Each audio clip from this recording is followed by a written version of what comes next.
If you open any standard history textbook, you will find a very specific timeline for human civilization. We are taught that complex urban life began roughly 4,500 years ago, marking what textbooks identify as the definitive starting point for organized society. The narrative centers on a few specific regions: Mesopotamia, Egypt, and the Indus Valley. This timeline is built on a strict academic methodology called logical positivism. In mainstream archaeology, the rule is absolute. If you cannot physically dig an object out of the dirt and test it in a lab, it is categorized as mythology. But digging for the truth has a severe biological limit. Aside from solid stone, almost every material humans use, wood, cloth, metal, and bone, rots away into nothingness within a few millennia. Relying entirely on what survives in the topsoil creates a collective species amnesia. We assume our ancestors were primitive simply because their material footprint has crossed the horizon of decay. The authors of ancient Indian texts, figures like Valmiki and Vedvyasa, operated as Khagol Shastins, or advanced astronomers, recording the sky with technical precision. They understood that physical monuments eventually crumble, so they preserved their history in data, embedding meticulous observations of the planets and stars directly into their narratives.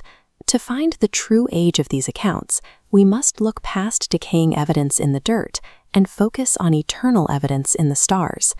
Earth has standard planetary movements that dictate our lives.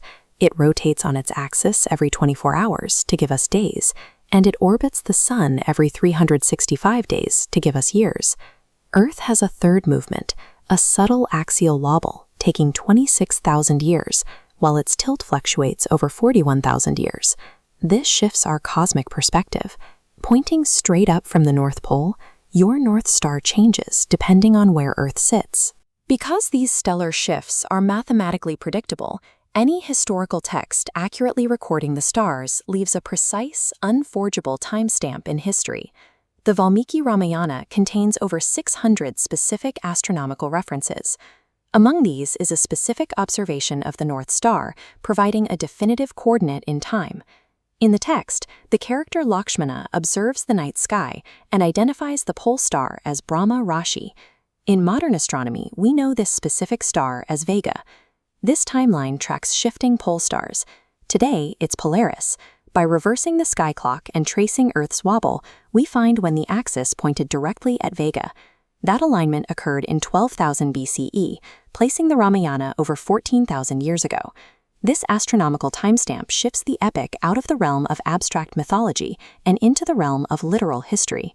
Skeptics might argue that ancient authors simply guessed that Vega was once the North Star.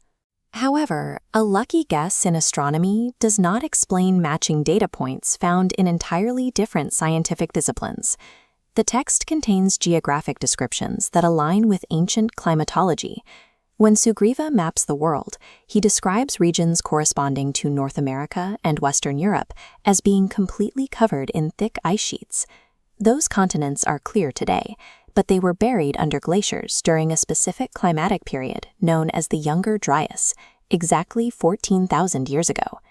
Hydrology provides further evidence. The Ramayana describes the Sutlej River taking a sharp 90-degree turn to flow toward the west. Modern geological surveys of ancient riverbeds confirm that the Sutlej originally flowed south, but shifted to this western path roughly 15,000 years ago. When ancient astronomy, Ice Age climatology, and river hydrology all point to this exact window in deep antiquity, the narrative shifts from isolated myths to a highly corroborated historical record. Processing information that challenges every established historical boundary creates a state of psychological friction known as cognitive dissonance. The academic establishment operates on timelines largely inherited from colonial-era estimates. Admitting that these boundaries are off by 10,000 years requires dismantling the very foundation of modern history. The Ramayana remains a time-stamped record of a sophisticated society navigating a world we previously assumed was lost to the Ice Age. To uncover the missing chapters of our past, we must stop forcing ancient texts to fit modern timelines. We simply need to read their data on their own terms.